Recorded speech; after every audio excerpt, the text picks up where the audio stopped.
Hello, friends, and welcome back to Malicious Compliance Stories. You did nothing wrong, OP. You answered a question. If people are going to be harmed by answers they shouldn't ask. But before we begin, best way to support our channel is to leave comments, like, and subscribe with the turned-on bell so you don't miss the new video every single day. Here we go. Told my cousin my salary when he asked. For my 24-year-old female, entire life I've never had much money. So for Christmas, I would always get my family cheap or DIY presents. This year, I've been at my job for about a year, software engineer, and I could actually afford some nice things for people, so I spent a decent amount of money on my immediate family.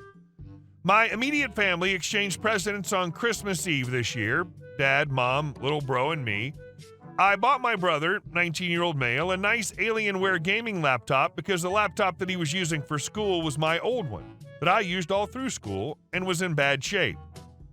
He's a comp sci major, just like I was, and I knew how much he needed something that was going to last, plus he can get some stress relief by playing games on it. Christmas Day, we went to my grandparents' house, and my brother was telling my uncle and my cousins about the laptop at dinner. My cousin, 22-year-old male, looked up the laptop on his phone and saw how much it was and told everyone. My uncle said that it was nice of my parents to buy my brother such a nice laptop, and my dad chimed in and said that my name bought it. My cousin asked how I could afford to give such a nice present and asked how much money I make. I told him a ballpark number, and my aunt said that I shouldn't be making that much money just to play on the computer all day. I got defensive and said that I worked really hard to get my job and I deserve it. That night, my uncle called my dad and said I was being inappropriate at dinner and shouldn't be flashing money around when I know that my cousin's unemployed and having a hard time. I probably shouldn't have made a joke about it, but he came off as serious, like he may have wanted to pursue a software engineer career, so that's why I told him. And our second story. Karen gets more than she bargained for. To start off, let me say that this takes place in a not small, not large town in a southern state in the U.S. This will be important later. A friend of mine has kept bugging me to post this, so I broke down and finally did. So I'd been out doing some things for work and was heading home when I realized that I didn't have any wine and was having people over for dinner that evening. I decided to stop off at a liquor store as I decided to not only buy a few bottles of wine, but a nice bottle of whiskey as well, as I was running low, and where I lived you could only buy wine and beer in a supermarket, but hard liquor could only be purchased at a liquor store. As it was a place I went to frequently, I knew most of the people who worked there, so I chatted for a moment with Tom behind the counter, as there were no other customers at the time. After our conversation, I went over to where the wine was and started looking to see what was available and what I'd like for the evening.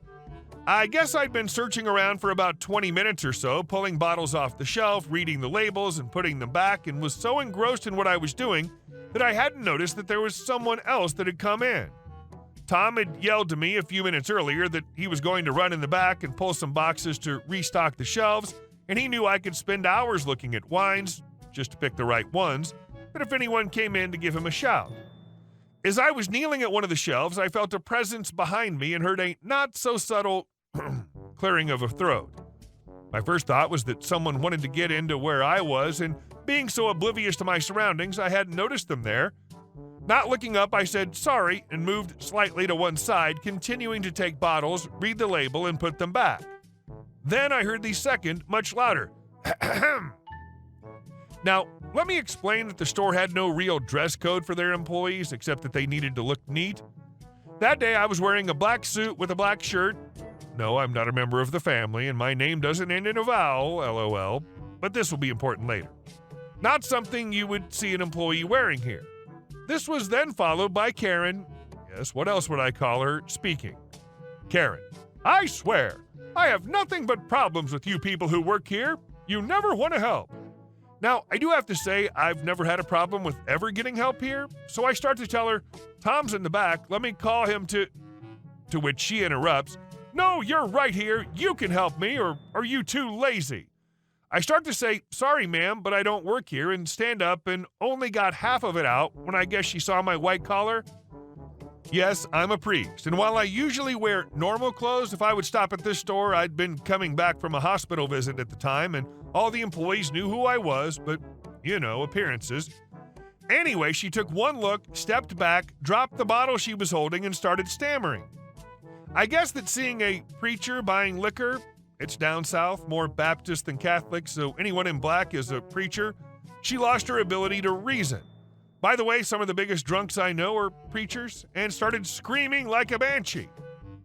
I couldn't comprehend much of what she was saying, but did catch a, "How dare you?" or a "Going to hell" here and there. I tried to calm her down with no such luck, and Tom must have heard the commotion and sprinted out the back. About the time bottles started flying, as well as a purse and some flailing arms. Rather than come over to where we were, it seems that he went over to the counter and dialed 911, and a few moments later came over to us and tried to get between her and I, but Karen wasn't having it. While I'd done a pretty good job of avoiding or deflecting the projectiles, arms, and purse, Tom wasn't so lucky and was hit square in the forehead with a bottle, sending him flying into an entire rack of wine. Fortunately, as this happened, the police had arrived and, seeing the wild banshee making another run at me, subdued her, taking her to the floor and restraining her. The officer that had arrived, sensing he would need a bit of assistance, called for another officer and held her down until help arrived. He also called for an ambulance for Tom, seeing he was dazed and the blood running out of his head, and a few places she caught me. Every time he tried to ask what had happened, she would start her ranting again, and no one could get a word in or understand anything she was saying. Help arrived about 5 minutes later, and they had to drag her as she wouldn't move except to kick and spit at the officers. The paramedics, who I knew from visits to the hospital, arrived a few minutes later and treated Tom and myself, though I kept telling them that Tom was worse off than I.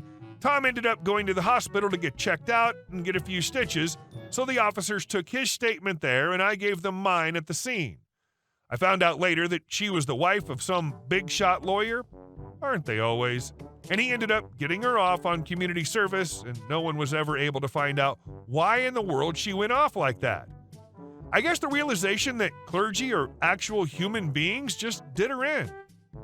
Everybody else ended up being just fine, and Tom never stopped telling the story as long as I lived down there. So by her logic, get into heaven equals attack a priest, go to hell equals drink alcohol? And our next story. Karen decided she could detain people for arrest. I went into a gas station to buy some things, oblivious to some weirdly parked vehicles. When I came out, things appeared different. There was a short-haired white woman inside her SUV, driven by her husband, berating a black Amazon driver. She was using her car to block him from leaving. She had convinced a tow truck driver to help barricade him in. He allegedly did something on the road that she thought was worth an arrest. I asked her, "What are you doing?" Meaningless BS response. I said, "Did you call the police?" She said, "No, but I should."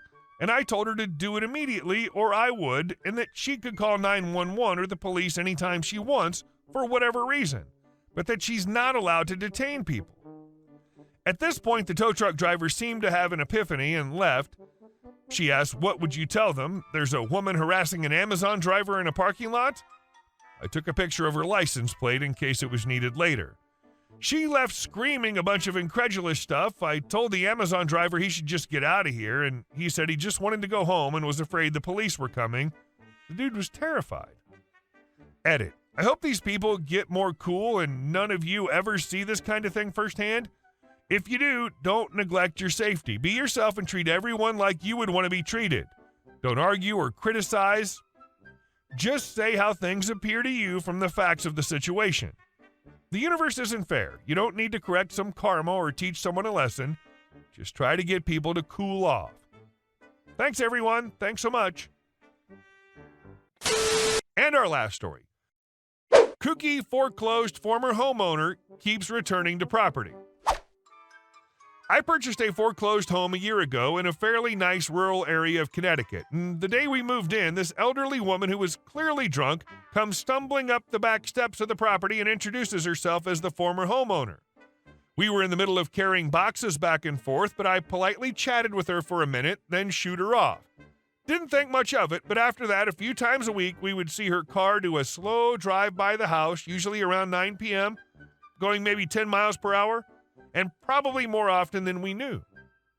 Then she called the police on us for leaving our trash bins out too late and the day after pickup.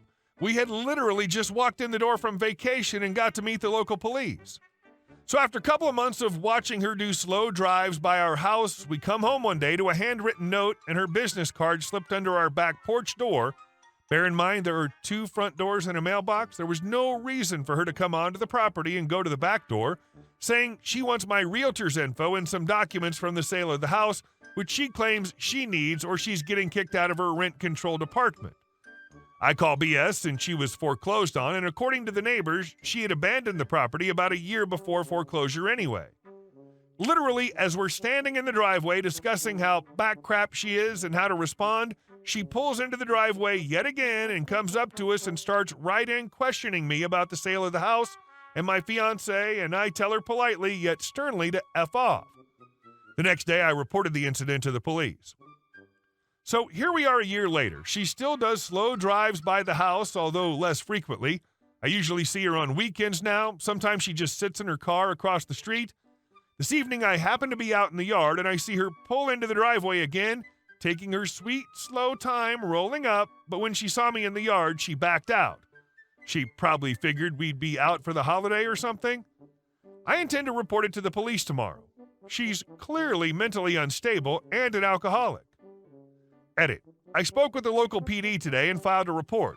They're going to speak with her, and if we ever see her at the property again, we can have her trespassed. As soon as I gave her name to the officer, they knew exactly who it was. Apparently, this woman has a reputation as a public nuisance. I will also be contacting a lawyer tomorrow for a cease and desist letter and installing cameras. Hopefully, this will be the end of it. Hey guys, thank you all for watching the video. I'll see you in the next one.